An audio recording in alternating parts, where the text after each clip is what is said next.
after, so let's keep this train rolling. I love Atlanta. I reside in Atlanta. I love our sports teams. I want nothing more than Atlanta to have successful sports teams as a sports fan that lives here. Unfortunately, these organizations are unserious as shit. Unfortunately, they don't take their job serious. They're just dicking around. They must be at Magic City late at night and make these decisions hungover as hell. Because they could not have chosen worse. What were you doing all them interviews for? I mean, the fact that the Atlanta Falcons made a decision that the Cleveland Browns also made. Former Cleveland Browns head coach Kevin Stefanski is headed down south. The news breaking overnight, Stefanski was just hired as the Atlanta Falcons' next head coach. This comes after he was let go by the Browns last week. He won 2 separate NFL Coach of the Year awards with the Browns. He also led the team to their first playoff win since 1990. Atlanta Falcons fans are ready to get physical with Kevin Stefanski after Arthur Blank hired the coach who systematically destroyed Shedeur Sanders' rookie season. And the backlash is unlike anything we've ever seen in NFL history. We're talking about boycotts, death threats to season tickets, fans vowing to wear Deion Sanders jerseys to every game just to remind Stefanski what he did to Prime's son. This isn't just about football anymore. This is about disrespecting a legend in his own city in a predominantly black market by hiring the coach who sabotaged the son of the greatest Falcon to ever play the game. One fan put it perfectly. You don't bring in a guy that disrespected a black man's son trying to play in the NFL to coach a team in a predominantly black city. The rage is real. The threats are escalating. And Kevin Stefanski just walked into the most hostile situation any coach has faced before even coaching a single game. Atlanta is about to make Cleveland look like a vacation, and Shedeur Sanders is watching it all unfold, knowing that karma is real. This is a racial situation for people that may not think it's racial, but it is. I don't go to Falcons games. If I was any of the Falcons fan base, I would not buy any tickets. I would boycott the season, specifically because Matt Ryan is tone deaf and has no idea what the fuck he's doing already. The Falcons are already cursed enough, so you're going to bring in some guy that tried to disrespect the son of a Falcons legend to coach the Falcons. Yeah, that's stupid. Good luck. Dumbest move ever. Don't buy any Falcons tickets. Don't go to the Falcons games. Look, I need you to understand what just happened in Atlanta, because this isn't your typical fans aren't happy with the hire situation. This is a full-blown revolt. This is fans threatening to burn their season tickets, vowing to boycott every single game, and openly calling for Stefanski to be fired before he even coaches his first practice. And you know what? They have every right to be furious. Kevin Stefanski just got hired by the Atlanta Falcons, the same Kevin Stefanski who spent an entire season sabotaging Shedeur Sanders in Cleveland, the same coach who refused to give Shedeur practice reps, who presided over historically bad offensive line play, who watched his rookie quarterback get pressured on 46% of his dropbacks and did absolutely nothing to fix it. And Arthur Blank, a billionaire owner who should know better, just brought him to Atlanta, to the city where Deion Sanders is a god, to the market where prime time is literally part of the cultural fabric, to a predominantly black fan base that watched Stefanski systematically try to destroy Deion's son's NFL career. The disrespect is so blatant, so tone-deaf, so absolutely insane that even casual fans who don't follow Shedeur closely are calling it out. One Falcons fan went viral with his reaction video, and I'm going to break down exactly what he said because it perfectly captures why this hiring is such a disaster. He starts off by saying he loves Atlanta, he lives there, he wants nothing more for Atlanta sports teams to succeed, but then he drops this bomb. Unfortunately, these organizations are unserious as fuck. They don't take their job serious. They're just fucking around. They must be at Magic City late at night and make these decisions hungover as hell. Magic City reference? That's Atlanta culture. That's saying you're making drunk decisions at the strip club instead of actually thinking about what's best for the franchise. That's disrespect at the highest level. But he keeps going, and this is where it gets really good. Magic City. Hate it or love it. And you gotta treat the city with that type of respect. So you don't bring in a guy that disrespected a black man's son trying to play in the NFL to coach a team in a predominantly black city. Stupid. Good luck, Arthur Blank. Matt Ryan. Stupid move. Good luck. Bro, what the fuck? Bro, don't nobody want this ugly nigga, bro, man. Get your ass on, bro. The Atlanta Falcons do not fuck with the city, bro. Y'all nigga went and did that, bro, on 32, bro. What the fuck, bro? All the shit you did to Shedeur, bro, we don't want your ass. And then comes the knockout punch. You couldn't have picked a worse person for the culture of this city. Culture. That word matters, because Atlanta isn't just any city. Atlanta is black excellence. Atlanta is where hip-hop was born. Atlanta is where cultural movements start. And you just hired a coach who spent an entire season sabotaging a young black quarterback whose father is one of the most beloved athletes in the city's history. The cultural mismatch is staggering. The tone deafness is unprecedented. But wait, it gets better, because there's a second video that takes this to an even more intense level. Another Falcons fan breaks down why this is fundamentally a racial issue, and he's not pulling any punches. He says, "You gonna tell me that Arthur Blank hired Kevin Stefanski to coach the Atlanta Falcons when in his previous role with Cleveland, he tried to railroad and undermine the career of Shedeur Sanders, whose father is a Falcons player, probably the most famous Atlanta Falcons player, maybe next to Michael Vick, and bring him into a city with a predominantly African-American fan base to coach this team? This is a racial situation." Now, I know some people are going to get uncomfortable with that statement.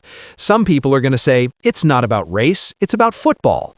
But you know what? When you hire a coach who sabotaged a black quarterback to coach in a predominantly black city where that quarterback's father is a legend, you've made it about race, whether you intended to or not. The optics are terrible. The message it sends is worse. This fan continues, "For people that may not think it's racial, but it is. I don't go to Falcons games. If I was any of the Falcons fan base, I would not buy any tickets. I would boycott the season specifically because Arthur Blank is tone deaf and has no idea what the fuck he's doing already." A full boycott, not just complaining on social media, not just being unhappy, an actual organized boycott of Falcons games until Stefanski is gone. And then he drops this line: "The Falcons are already cursed enough. So you're going to bring in some guy that tried to disrespect the son of a Falcons legend to coach the Falcons? Yeah, that's stupid. Good luck. Dumbest move ever."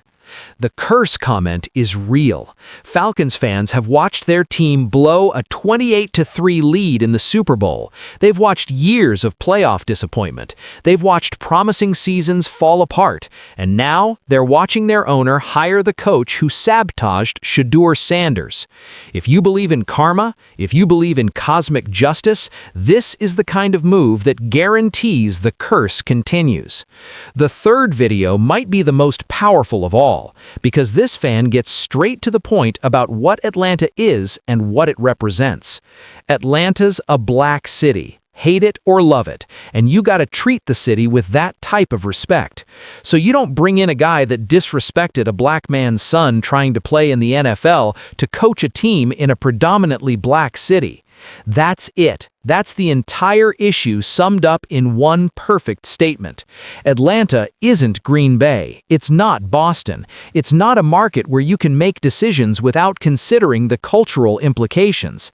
Atlanta is a black city with a black fan base that supports black excellence and holds grudges when that excellence is disrespected.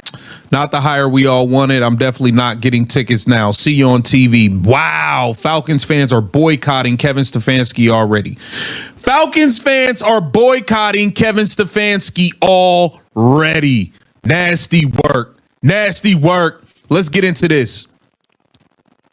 Saturday night, where the Atlanta Falcons are finalizing a deal to make Kevin Stefanski their next head coach. Stefanski was a two-time NFL Coach of the Year in Cleveland, but was fired after this season after going 8-26 the last 2 years. He's replacing Raheem Morris in Atlanta, who went 16-18 in 2 years as the Falcons coach. And Kevin Stefanski just became enemy number one. Another fan's reaction is pure emotion. He's so angry he can barely get the words out. What the fuck, bro? Bro, don't nobody want that ugly-ass nig, bro? Man, get your ass on, bro. Bro, the Atlanta Falcons do not fuck with this city, bro. That's raw. That's unfiltered. That's exactly how a significant portion of the fan base feels right now. He continues, all the shit you did to Shedeur, bro. We don't want your ass, bro. We want Shedeur. Nah. Wait, read that again. We want Shedeur. Falcons fans are so angry about Stefanski being hired that they're actively saying they'd rather have Shedeur Sanders as their coach than Kevin Stefanski. That's how deep the resentment runs. That's how much they respect what Deion represents to the city and how much they despise what Stefanski did to his son. Now, there is one video that tries to take a more measured approach. One fan who says, Kevin Stefanski, welcome to the A. You want to be here. They want you here. I'm going to give you the shot. Everybody deserves a second chance.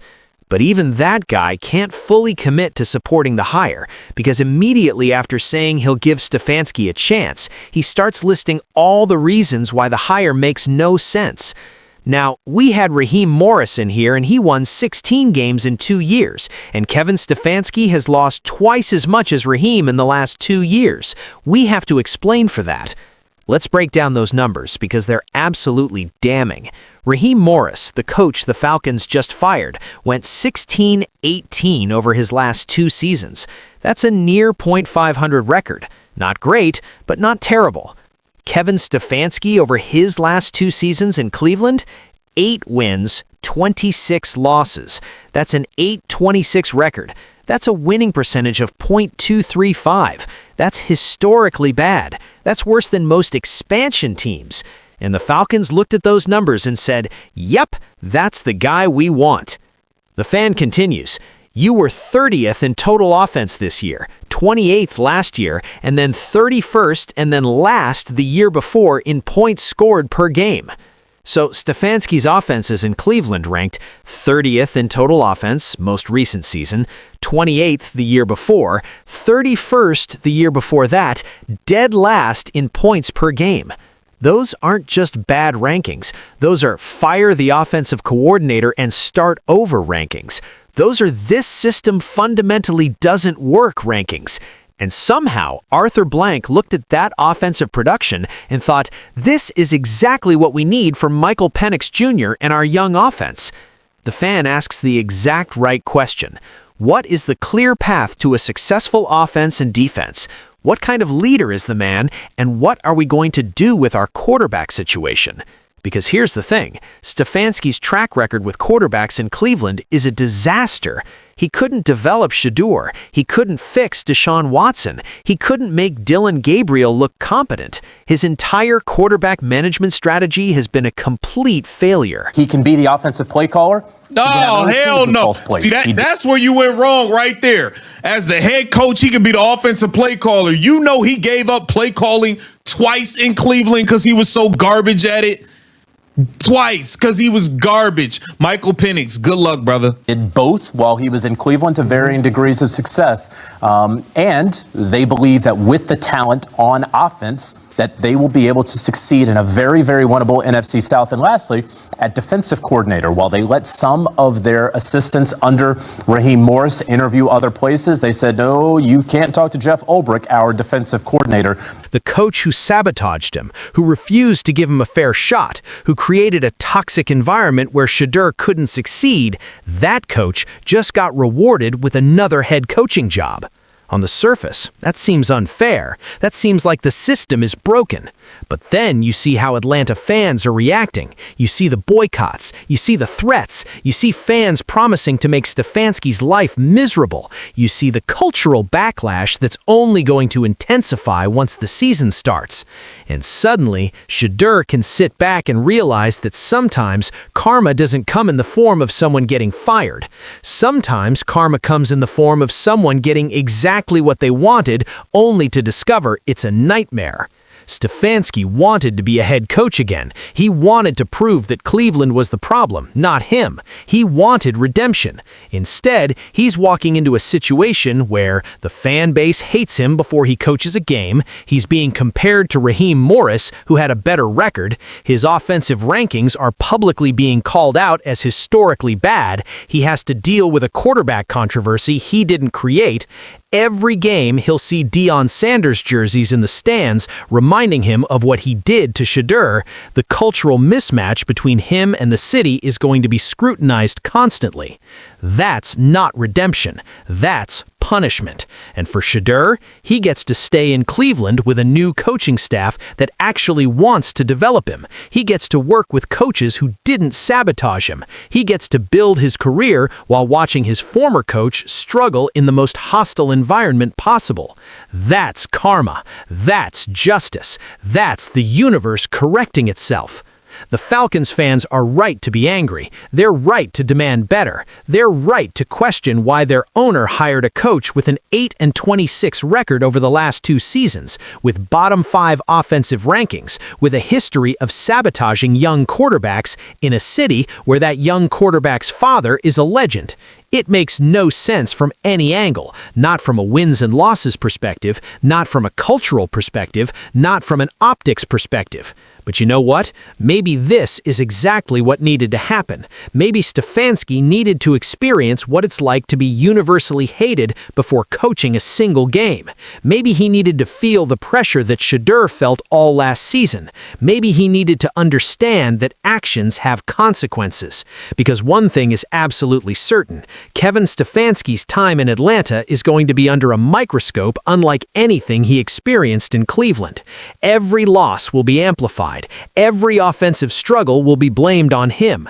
Every time Michael Penix Jr. struggles, people will compare it to how Stefanski handled Shedeur.